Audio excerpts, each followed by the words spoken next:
পরিকল্পনা করছে, ষড়যন্ত্র করছে, করার চেষ্টা করছে আমার এই ভাষাটা উপভাষা, আঞ্চলিক ভাষা, বাংলার উপভাষা নানানভাবে নানান মত পোষণ করিয়া সেই আমার মাতৃভাষা বিদ্বেষী জনগোষ্ঠীর মানুষের ঘর যে চক্রান্ত করছে, সেই চক্রান্ত ভাঙি সিঁড়ি চুরমার করে দিয়া আন্দোলনের মধ্য দিয়া প্রতিষ্ঠিত করছি আমরা আমার মায়ের ভাষা বাংলার উপভাষা নয়, কোন আঞ্চলিক ভাষা নয়। সারা পৃথিবীর যতগুলা ভাষা আছে সেই ভাষার মধ্যে আমার একটা শক্তিশালী স্বতন্ত্র মাতৃভাষা রাজবংশী ভাষা। এই ভাষার কারণে আজকে আমার এই ভাষার ইতিহাস চলতি ধরে না জন্যে বিভিন্ন জনগোষ্ঠী ভাষাবিদের ঘর তার ভাষাটা সবার চলতি ধরিবার ভাবে আমার এত বড় মহামূল্যবান সর্বশ্রেষ্ঠ ভাষাটা কোনোদিনও চলতি ধরিবার চেষ্টা করে নাই, খালি ষড়যন্ত্র ষড়যন্ত্র ষড়যন্ত্র। আমরা ইতিহাস শাস্ত্র বেদ বেদান্ত ঘাটিয়া জানিবার পাই, ভাষা সাহিত্যের ইতিহাস ঘাটিয়া জানিবার পাই এই ভাষা আদিকাল আমার মাতৃভাষা রাজবংশী ভাষা, অতি প্রাচীন যেদিন থেকে পৃথিবীর সৃষ্টি মানুষের ভাষার সৃষ্টি সভ্যতার সৃষ্টি সেই লগ্ন থাকিয়া আমার ভাষা উচ্চারিত হয়ে আসবে লাগছে, কিন্তু তা কোনোদিনই আর প্রাধান্য দেয় নাই। প্রাধান্য না দেওয়ার কারণে আমার ভাষাটা একটা সময় গুরুত্ব পায় নাই। হয়তো অনেকে আমার প্রশ্ন হওয়ার পায়, যেহেতু 2010 সালে 28শে অক্টোবর এই রাজবংশী ভাষা দিবস, সেদিনে ভাষাটা বোধহয় কয়জন মানুষ ভাষা বানিয়ে লেখিয়ে ছাড়ি দিতে রাজ্যের থেকে এই ভাষা হয়তো কমিটি ভাষা পায়, এটা ভুল। এই অনাদিকালের সৃষ্টি জগৎ থাকিয়া এই ভাষা চর্চিত হয়েছে, এই ভাষার চর্চা করিয়া বিভিন্ন ভাষাভাষীর ঘর জ্ঞান অর্জন করছে। আজকে যে প্রথম সাহিত্য রচনা করছে, প্রথম যে ভাষা সৃষ্টি হয়েছে সেই প্রথম মাতৃভাষা মাদার ল্যাঙ্গুয়েজ বলিয়া আমরা যেটা জানি সেটা সংস্কৃত ভাষা। এই সংস্কৃত ভাষা থাকিয়া দুনিয়ার যতগুলা ভাষা সবগুলার উৎপত্তি, অথচ এই সংস্কৃত ভাষার উৎপত্তি হল আমার রাজবংশী ভাষা থাকিয়া, যেটা আমরা অনেকে জানি না। যার জন্য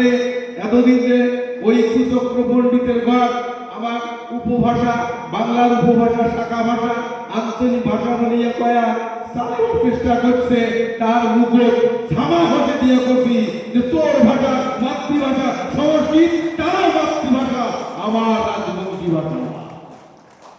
যার জন্য স্বতন্ত্র ভাষা বলিয়া প্রতিষ্ঠিত হল আমার এই ভাষা। দাপর যুগ মহাভারতের যুগ এই ভাষার চর্চা ছিল কোট ভাষা। কোট ভাষা মানে গুপ্ত ভাষা, যে ভাষাটা ওই যায় যায় জানে তাই। যেমন আমার এই কুচবিহার একটা সময় প্রচলন ছিল ইটরি ইটরি দিয়ে কথা কইতে, যে বিটুই ইটারা টিকাবার সিজামনো বিকাশন গীতিকার ধৈর্য বিচেষ্ট, মানে তুই তোমার আগে ভাষণ দিবে ধৈর্য।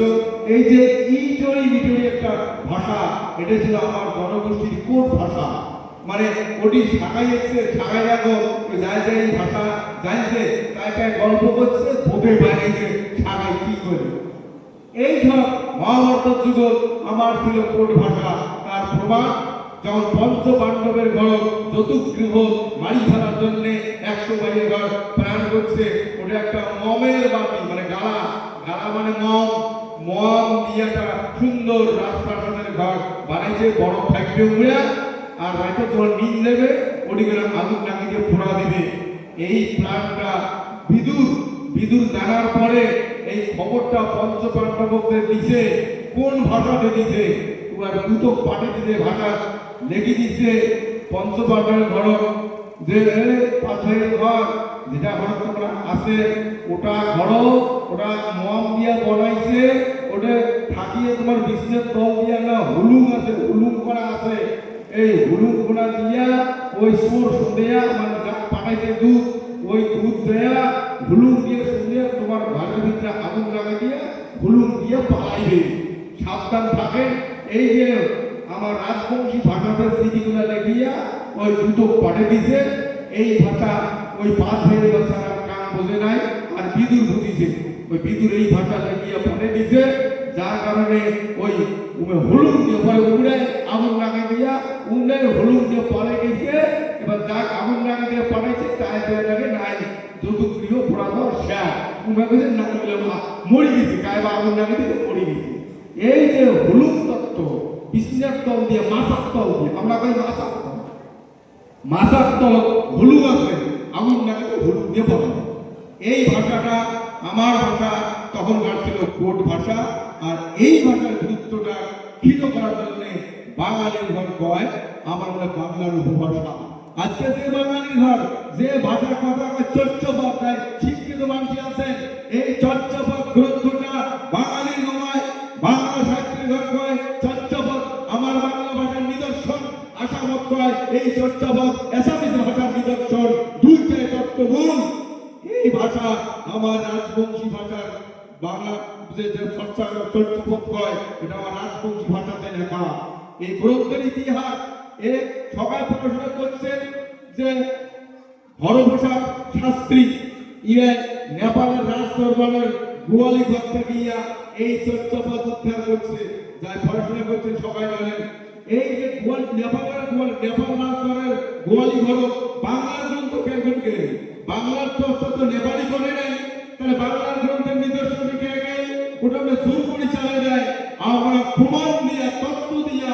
মুইয়ে বিভিন্ন তত্ত্ব দিয়ে পণ্ডিত ব্যক্তিরা তলবিদ হচ্ছে যে ওই চর্চাবাদ গ্রন্থ বাংলার নয় আসামের নয় ইয়ার মূল রহস্য আমার পৃথিবীর মহারাজা যে নরনারায়ণ ইয়ার ভাই যে সেনাপতি ভিত্তিরায় ছিল ইমিয়ার বাবা ছিল বিশ্ব সিংহ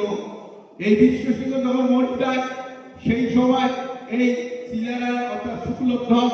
আর নরনারায়ণ উনি তখন বেনারসে পড়াশোনা বিদ্যা অর্জন করিবার জন্য সেই আশ্রম আগের যুগ ছিল ওই আশ্রম থাকিয়া পড়াশোনা করা সেই পড়াশোনা করে গেছে আর এই বিশ্ব সিংহের বড় বেটা নৃসিংহ নারায়ণ ইংরেজের চারি ভাই নৃসিংহ নারায়ণ কমল নারায়ণ নরনারায়ণ বা মল্ল নারায়ণ আর সে সিলারায় বা শুক্লধ্বজ এই দুই ভাই গেছে বই পড়িবার আর কমল ছিল কোষাই উনি শুরু থেকে জাদুঘর কোনো সংসার প্রতি মোহ বা টান এগুলো ছিল না ওই জন্য হচ্ছে কমল কোষাই আর বড় ছিল নৃসিংহ নারায়ণ এই নৃসিংহ যখন বিশ্ব সিংহ মরে গেল নৃসিংহ নারায়ণ ওই দুই ভাই খবর না দিয়ে ইমে রাজ সিংহাসন বসিয়া রাজ মানে রাজত্ব মানে রাজের সিংহাসনে রাজদণ্ড হাত নিয়া মহারাজ করিয়া ঘোষণা করি ফেলাইছে আর ওই বেনারসে গিয়া 2 দিন 3 দিন সময় লাগছে ওদের দিকে আসিয়া সিরারায় যখন দেখি যাই কেমন কথা কেমন বল ভাই তুই হওয়া মহারাজা আপত্তি নেই তা আমরা আসি আমরা দুইটা ভাই ঘুরি আসিয়া আলাপ আলোচনা করি তারপরে নেই কিন্তু এই যে করেন এই জন্যে সিরারায় ঠিক হয়ে গেছে উমাইছেন ন্যায় পরায়ণ উমাইছেন মৃত্যুবাদী আবার সিরারায় শুক্লধ্বজ যাত্রা করেছে তুই এটা ভুল কাজ করছিস তোর রাজত্ব আমি মানব না তো ছেড়ে রাগ মনের রাগে পরিবেশ ধরে দেওয়া হচ্ছে আর উভয় সেই নৃসিংহ নারায়ণ ওই রাজপুতি আর ওই রাজদণ্ড যে দণ্ডটা হাতের থাকলে মহারাজা কয় আর রাজপুতিটা হলো তার সমস্ত রাজতন্ত্রের ওই উঠে মূল গ্রন্থ এই রাজপুতি আর রাজদণ্ড হাতত দিয়ে ঘোরাঘুরি করিয়ে পড়াশোনা করে আর উলক ধরবার জন্য সিরিয়ায় উলক পাথর ঘোড়া ছাড়ি দিয়া ছুটতে ছুটতে পালাইতে পালাইতে এই মহারাজা আমার বিশ্ব সিংহ নৃসিংহ নারায়ণ এবার আসামের রাজাকে দেয়া করতে আসাম তো নেপাল দেয়া করতে রাজা যে নেপাল রাজ এই যে এই ঘটনা ছোট ভাই তো পুরাল আগে গেছে ওই পাখি খেতে করবে ও বাসা এই কথা কয়া নেপাল রাজ দরবার রাজদণ্ড রাজপুতি নিয়ে ঢুকে গেছি তারপরে নেপাল রাজ ঠিক আছে যে বাড়ি ভিতরে বসে ওই বাইরে যায় তাকে ওই সিলার একটা পক্ষে আসতে আর কইছে বলে তোমার বাড়ি কোনো বাধা আছে বলে হ্যাঁ আছে কি ব্যাপারটা শোনো বলে এই ব্যাপার না জানে হয়তো কাহিনীটা কইছে আমার কাছে বই পরিচয় বেড়ালাস যদি বাবা হচ্ছে এই সংসার সিংহাসন হচ্ছে আমার খবর দেওয়া হয়ে যায়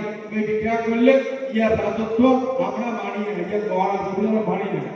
তখন নেপাল রাজ কইছে আচ্ছা ঠিক আছে তাহলে ইয়ে যদি রাজত্ব ছাড়ি দেয় তুই খুশি বলে হ্যাঁ তুমি রাজত্ব ছাড়ি দেও আর ওই মাঠে কোনো আক্রমণ করবেন না, তুমি চলে যাবে। তখন ওই রাজদণ্ডটা আনিয়া সিনিয়রের হাতে দিতে বলে ভাই তুই যা, তুমি আর রাজা নয়। এই দিনে রাজদণ্ড পায়া চলিয়াছি রাজপুতিকে কিন্তু আর সিনিয়র সেদিন ন্যায় নেয়, উনার পুতিকে ভোট দেয় নাই। তারপরে ওই নেপাল রাজ এই রাজকীয় গ্রন্থ, নেপালের পবিত্র গ্রন্থ, আমার আগের মানসি গোয়ালি ঘর গেলাম, আমার রাজবংশী মানসি গোয়ালি ঘর পবিত্র বলে মনে করি। এই কোনো গোসাই বা কোনো ঠাকুর টুকুরের পূজার জিনিসপত্র বা গুরুদেব কর্তা আসলে কারো যে গরিব নিচে থাকার জায়গা না থাকে ওই গোয়ালি ঘরতে জায়গা করে দেয়। সেই জন্যে পবিত্র জায়গা বলিয়া নেপালের রাজা সেই পবিত্র গ্রন্থ গোয়ালি ঘর থেকে আর সাহিত্যিক ধর্মসার শাস্ত্রী এই উঠকেতে ওই গ্রন্থ উঠিয়া পায়া যে ভাষার আমার নিদর্শন পাই যেটাই বাংলা ভাষার নিদর্শন।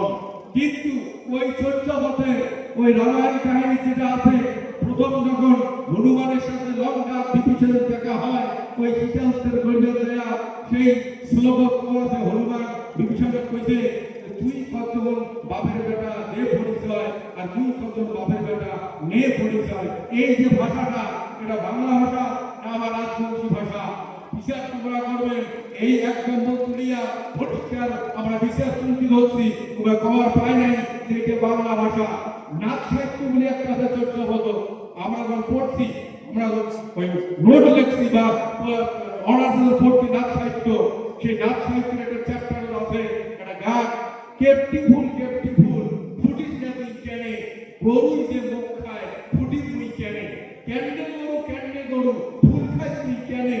আকালে মুখ ঘাট দেয় ফুল লাগান তুই কেনে। এই যে নাচ সাহিত্যের টোটাল কবিরা এই ভাষাটা আমার ভাষা, বাংলা নয়। আর এটা বাংলা গায়া আমরা চ্যালেঞ্জ দিতে চাইছে, আমরা চ্যালেঞ্জ দিয়ে বলছি ওই যে আমার ভাষা।